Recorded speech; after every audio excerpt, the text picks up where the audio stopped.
जय जगन्नाथ पिला माने वेलकम करुचे तुम मानक Shri diaries life and learning channel को। आज आम पढ़ा अष्टम श्रेणी साहित्य सुरभि बहिर आस उत्कल पद्यटी को। पूर्व वीडियो तो आमे माने पद्यटी को आवृत्ति करथिले। जो माने वीडियो देखिना चैनल को विजिट करी प्लेलिस्ट रे वीडियो अछि देखि परिबो। आज आमे एहा को भल भाबरे बुझिबा। तो ये पद्यटीर कवि किए? कवि होउछन्ती जातीय कवि वीरकिशोर दास। तम माने निहाती आंक विषय रे सुनिथिबो। तो पिला माने तुमे गोटे कथा जानछ, कलमर मुन बंधुक मन ठारू मध्य शक्तिशाली। सेही भली जने कवि होउछन्ती जातीय कवि वीरकिशोर दास, जहांकर कविता सुनी हजार हजार ओडिया स्वाधीनता संग्राम प्रति आगे जाइथिले। तो चलो ये कवि विषय रे आउ किछि जानिबा। तो प्रथमे आमे कवि परिचयटी को पढ़ि नबा। कवि वीरकिशोर दास तांको कोन उपाधि दिया जाइथिला ना जातीय कवि। से जातीय कवि रूपे मध्य परिचित। तांकर जन्म केबे होइथिला ना 1896 मसीहा नवेम्बर मास 23 तारिख रे जन्म होइथिला। केउंठी होइथिला ना जगतसिंहपुर जिला अंतर्गत पुनंग ग्राम रे से जन्म ग्रहण करिथिले। से थिले एकाधार रे जणे देशवत्सल, मानववादी, गांधी दर्शनवादी तथा उग्र जातीयवादी कवि। अच्छा, तमनक मध्य भी क्वेश्चन आसतबो कि देशवत्सल माने कोन? तो देशवत्सल माने होउची जी निज देश को निज जीवन ठारू भी अधिक भल पाए। तो से भली जने कवि थिले कवि वीरकिशोर दास। मानववादी माने कोन ना मनीष पणिया को जी सबुठारू ऊपर रखि थाए। गांधी दर्शनवादी कवि वीरकिशोर दास महात्मा गांधी अहिंसा और सत्य मार्ग द्वारा अनुप्राणित होइथिले। तेणु तांको गांधी दर्शनवादी कवि बोली मध्य कुहा जायथाय।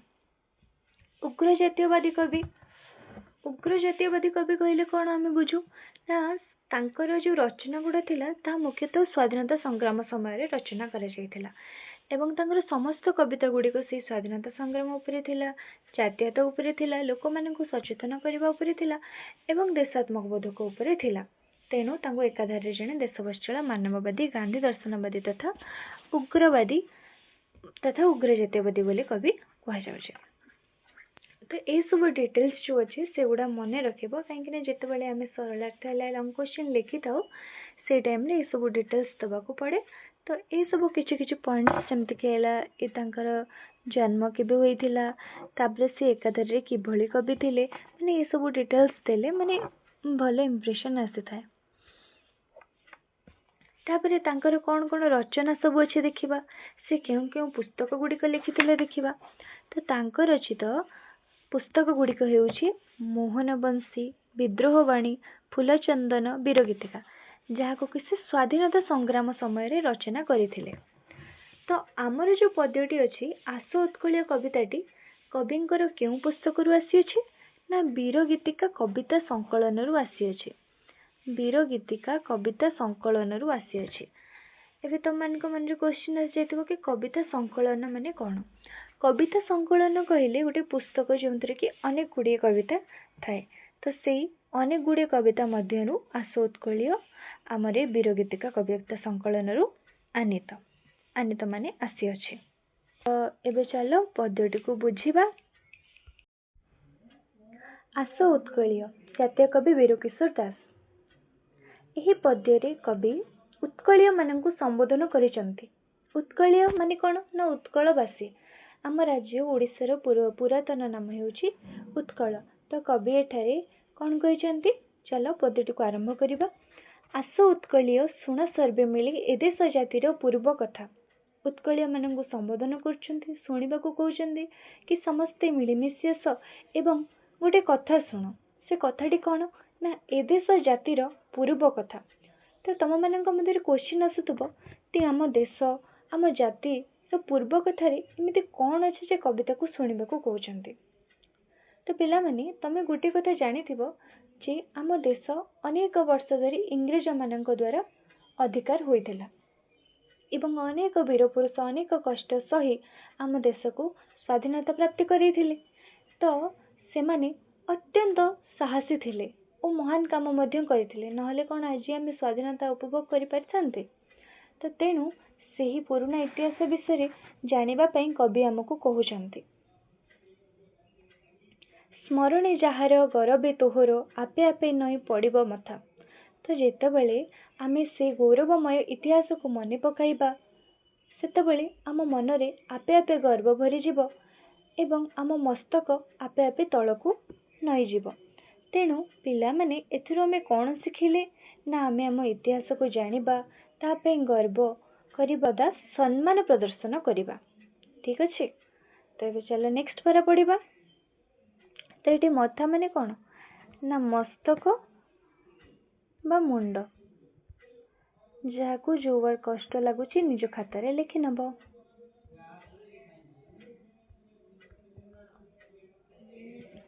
ଏବେ ଯିବା ନେକ୍ସଟ ପାରା। ବକ୍ସି ଜଗବନ୍ଧୁ ଚନ୍ଦନ ହଜୁରୀ ଗଲେଣି ଉଭେଇ ଅମର ପଥେ, ଯଶ କି ତାଙ୍କର ହେବ କି ମଳିନ, ଅମଳିନ ପରା ତାହା ଜଗତେ। ଏଠାରେ କବି ଦୁଇ ଜଣ ବୀରଙ୍କ ନାମ କହୁଛନ୍ତି, ବକ୍ସି ଜଗବନ୍ଧୁ ଓ ଚନ୍ଦନ ହଜୁରୀ। ସେମାନେ କିଏ ତୁମେ ଜାଣିଛ? ସେମାନେ ଆମ ଓଡ଼ିଶାର ସାହସୀ ସ୍ୱାଧୀନତା ସଂଗ୍ରାମୀ, ଯେଉଁମାନେ କି ଦେଶ ପାଇଁ ନିଜ ଜୀବନ ବଳିଦାନ ଦେଇଥିଲେ। ତ ବକ୍ସି ଜଗବନ୍ଧୁ କିଏ? ସେ ହେଉଛନ୍ତି ଖୋର୍ଦ୍ଧା ରାଜାଙ୍କର ଯେଉଁ ସେନାପତି ଥିଲେ, ସେନାପତି ମାନଙ୍କ ମଧ୍ୟରେ ସେ ଥିଲେ ମୁଖ୍ୟ। ପାଇକ ବିଦ୍ରୋହ ଯେତେବେଳେ 1817 ମସିହାରେ ହୋଇଥିଲା, ସେ ସେତେବେଳେ ତାର ନେତୃତ୍ୱ ନେଇଥିଲେ ଏବଂ ଲାଷ୍ଟରେ ଥକି ଯାଇ 1825 ମସିହାରେ ସେ ଇଂରେଜମାନଙ୍କ ପାଖରେ ଆତ୍ମସମର୍ପଣ କରିଦେଇଥିଲେ ଏବଂ 1829 ମସିହାରେ କାରାବନ୍ଦୀ ଥିଲାବେଳେ ସେ ମୃତ୍ୟୁବରଣ କରିଥିଲେ। ସେହିଭଳି ଜଣେ ସ୍ୱାଧୀନତା ସଂଗ୍ରାମୀ ହେଉଛନ୍ତି ଚନ୍ଦନ ହଜୁରୀ। ସେ ପ୍ରଥମେ ପୁରୀ ଶ୍ରୀ ଜଗନ୍ନାଥଙ୍କ ମନ୍ଦିରରେ ସେବାୟତ ଥିଲେ ଏବଂ ଭାରତର ପ୍ରଥମ ସ୍ୱାଧୀନତା ସଂଗ୍ରାମ, ଯାହାକି ସିପାହୀ ବିଦ୍ରୋହ ନାମରେ ମଧ୍ୟ ପରିଚିତ, 1857 ମସିହାରେ ହୋଇଥିଲା। ସେଥିରେ ସେ ଅଂଶଗ୍ରହଣ କରି ନିଜର ବଳିଷ୍ଠ ବ୍ୟକ୍ତିତ୍ୱର ପରିଚୟ ଦେଇଥିଲେ।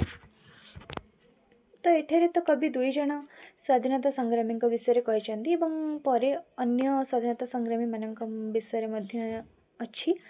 ତ ତା ଛଡ଼ା ଅନ୍ୟ କିଛି ସ୍ୱାଧୀନତା ସଂଗ୍ରାମୀ ହେଉଛନ୍ତି ଲକ୍ଷ୍ମଣ ନାୟକ ହେଲେ, ବିର୍ସା ମୁଣ୍ଡା, ତାନ୍ତିଆ ଟୋପେ, ସୁଭାଷ ଚନ୍ଦ୍ର ବୋଷ ଇତ୍ୟାଦି ଅନେକ ସ୍ୱାଧୀନତା ସଂଗ୍ରାମୀ ଅଛନ୍ତି।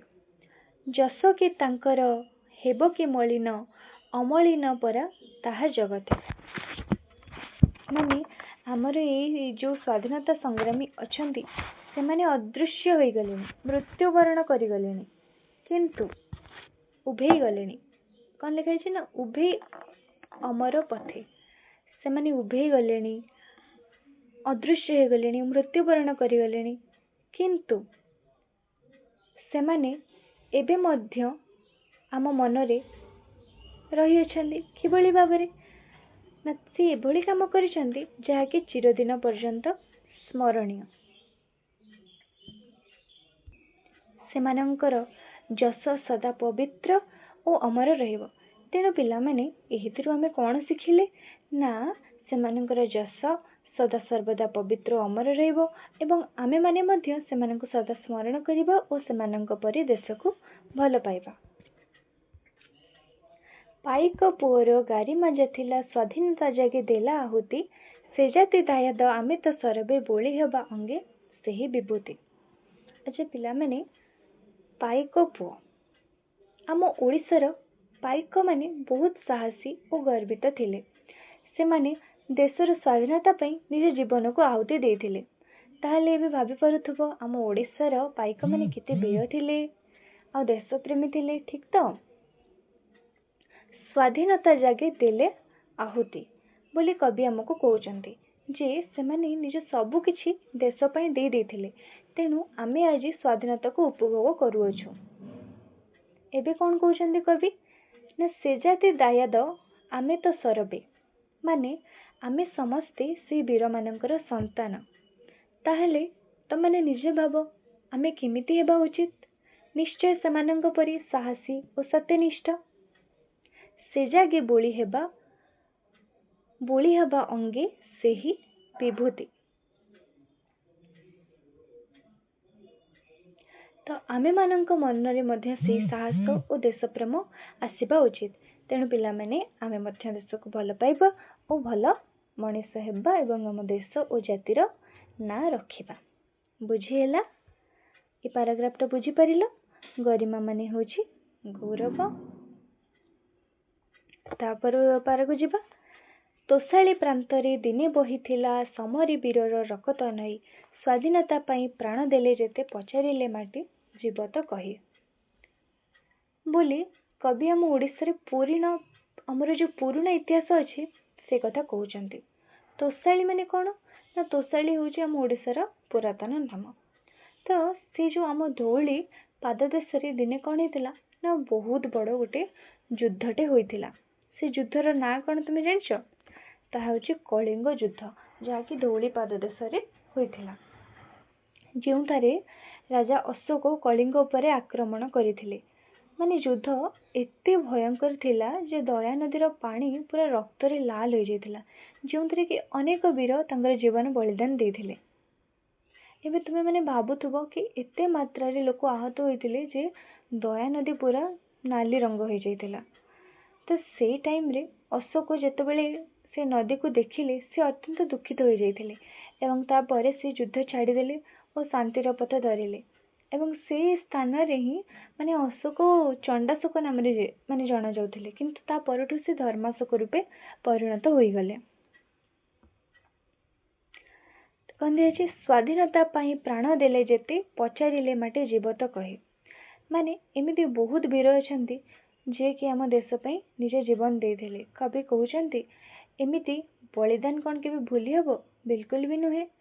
ତେଣୁ କବି କହୁଛନ୍ତି ପଚାରିଲେ ମାଟି ଯିବ ତ କହି। ମାନେ ସେ ଯୁଦ୍ଧ ଏତେ ଭୟଙ୍କର ଥିଲା କି ଯଦି ଆମେ ଆମ ଏବେ ମାଟିକୁ ପଚାରିବା ସେ ବିଷୟରେ, ତ ମାଟି ଜୀବିତ ହୋଇ ମଧ୍ୟ ସେ ଯୁଦ୍ଧ ବିଷୟରେ ଆମକୁ କହି ଉଠିବ। ଏ ମାଟି ହେଉଛି ସେମାନଙ୍କର ବଳିଦାନର ସାକ୍ଷୀ। ତେଣୁ ଆମେ ସେ ବୀରମାନଙ୍କୁ ସଦା ସ୍ମରଣ କରିବା ଓ ସମ୍ମାନ ଦେବା, କାହିଁକି ନା ତାଙ୍କ ପାଇଁ ହିଁ ଆଜି ଆମେ ଏ ସ୍ୱାଧୀନତାକୁ ଉପଭୋଗ କରିପାରୁଅଛୁ। ମୈତ୍ରୀ ପ୍ରୀତି ପୂତ ବାଣୀ ଯହିଁ ସ୍ଫୁରୁଥିଲା ପ୍ରତି ଅନ୍ତର ଭରି, ଅହିଂସା ମନ୍ତ୍ରରେ ଦେଲା ଯେଉଁ ଦୀକ୍ଷା, କାହିଁ କେଉଁ ଦେଶ ହେବ ତା ସରି। ପିଲାମାନେ କବି ଏଠାରେ କ'ଣ କହୁଛନ୍ତି ନା ଆମ ଓଡ଼ିଶାରେ ପୂର୍ବରୁ ଲୋକମାନଙ୍କ ହୃଦୟରେ ଶାନ୍ତି, ମିତ୍ରତା ଓ ଭଲ ପାଇବା ଭରିଥିଲା। ସମସ୍ତେ ମିଳିମିଶି ହସ ଖୁସିରେ ରହୁଥିଲେ।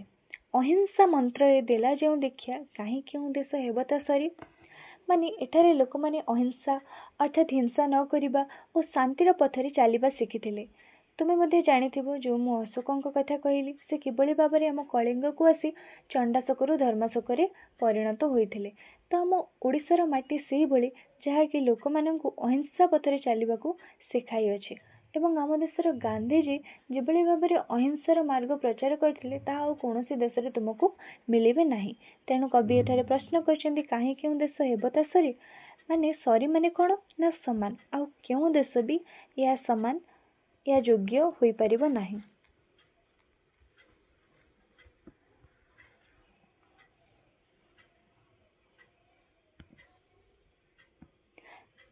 ତେଣୁ ପିଲାମାନେ ଆମେ ମଧ୍ୟ ସବୁବେଳେ ଶାନ୍ତି, ମିତ୍ରତା ଓ ଭଲ ପାଇବାରେ ରହିବା ଉଚିତ। ଜାତି ପାଇଁ ଦିନେ ବାଳୁତ ଧରମା, ଝାସିଥିଲା ପ୍ରାଣ ସାଗରେ ଜଳ, ଲିଭିବ କି ତାର ଅଲିଭା କାହାଣୀ, ଥିବା ଯାଏ ନର ଧରଣୀ ତଳେ। ବାଳୁତ ଧରମା। ଆଚ୍ଛା, ତମେ ତୃତୀୟ ଶ୍ରେଣୀରେ ନିହାତି ବାଳୁତ ଧରମାଙ୍କ ବିଷୟରେ ଗୋଟିଏ ଗପ ଥିଲା ପଢ଼ିଥିବ। ସିଏ 12 ବର୍ଷର ଗୋଟେ ଛୋଟ ପିଲା ଥିଲେ, କିନ୍ତୁ ବହୁତ ସାହସୀ ଥିଲେ। ତ ଗପଟା କ'ଣ ମୁଁ ଆଉ ଥରେ କହିଦେଉଛି ଶୁଣ। କୋଣାର୍କ ମନ୍ଦିର ତିଆରି ସମୟରେ କାମ ସମ୍ପୂର୍ଣ୍ଣ ହେଉନଥିଲା, ମାନେ ତାର ଯେଉଁ ମୁଣ୍ଡି ସେଟା କିଏ ମାରିପାରୁ ନଥିଲେ। ତେଣୁ ରାଜା କହିଥିଲେ ଯଦି କାମଟି ଶେଷ ନ ହେବ ତାହେଲେ 1200 ବଢ଼େଇଙ୍କର ମୁଣ୍ଡ କାଟ ହେବ। ଯେତେବେଳେ ଛୋଟ ପିଲା ଧରମା ଏ କଥା ଶୁଣିଥିଲେ, ସେ ତାଙ୍କ ବୁଦ୍ଧି ଓ କୌଶଳକୁ ସେହି କାମରେ ଲଗାଇ ମନ୍ଦିରର ମୁଣ୍ଡି ମାରିଥିଲେ। କିନ୍ତୁ ପରେ ସେ ଭାବିଲେ ଯଦି ଲୋକ ଜାଣିବେ ଯେ ଏକ ଛୋଟ ପିଲା ଏ କାମ କରିଛି, ତେବେ ସମସ୍ତ କାରିଗରଙ୍କର ଅପମାନ ହେବ ଏବଂ ମୁଣ୍ଡ କାଟ ମଧ୍ୟ ହେବ। ତେଣୁ ନିଜ ଜାତିର ରକ୍ଷା କରିବା ପାଇଁ ସେ ସମୁଦ୍ରରେ ଝାସ ଦେଇ ନିଜ ପ୍ରାଣ ହରାଇଥିଲେ ଏବଂ ନିଜ ଜୀବନ ଦେଇଥିଲେ। ତ ତାଙ୍କର ଏ ଅଲିଭା କାହାଣୀ କ'ଣ କେବେ ଲିଭିପାରିବ? ଥିବା ଯାଏ ନର ଧରଣୀ ତଳେ। ମାନେ ଯେତେ ପର୍ଯ୍ୟନ୍ତ ଏ ଧରଣୀ ଏ ପୃଥିବୀ ପୃଷ୍ଠରେ ଲୋକମାନେ ବଞ୍ଚି ରହିଛନ୍ତି, ତାଙ୍କର ଏ ଅଲିଭା କାହାଣୀ केबे हेले मध्य लिभि पारिबो नाही। से कहानी सदा जीवंत होई रहिबो। तेणु पिला माने तुमे माने मध्य धर्मांक परी साहसी और निस्वार्थ हेब।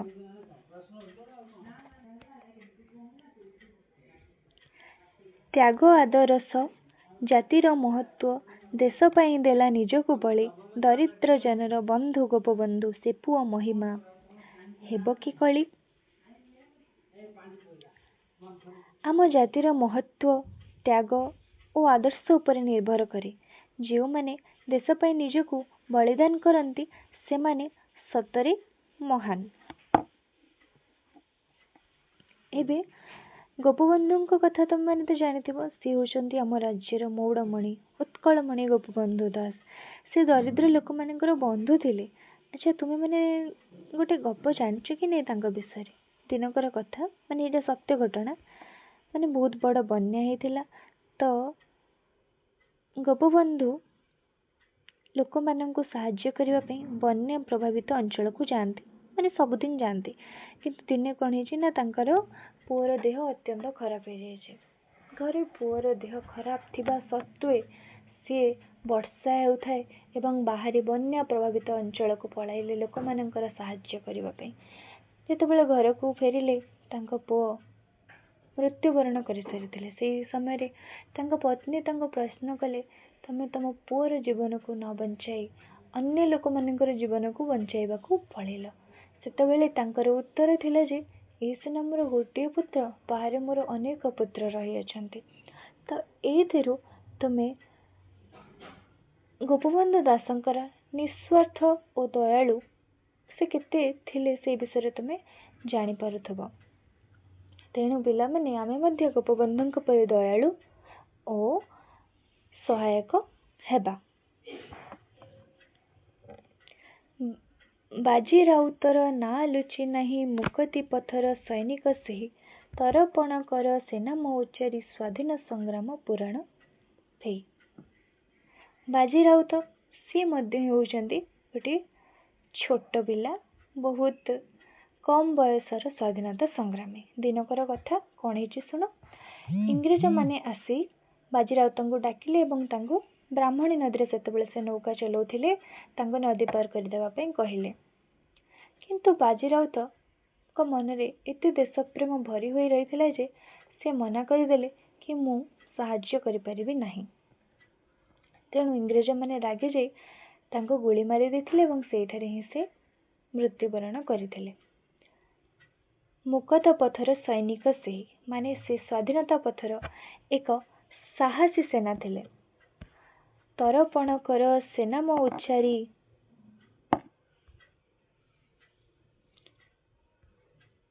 तरपण कर सेना मो उच्चारी स्वाधीन संग्राम पुराण भई। माने आमे तांकर नाम को सम्मान रे स्मरण करिबा उचित। तेणु पिला माने बाजी राउतଙ୍କ कहानी आमको साहस और देशप्रेम सिखाई थाए। तो पद्यटी तो कंप्लीट हो गला।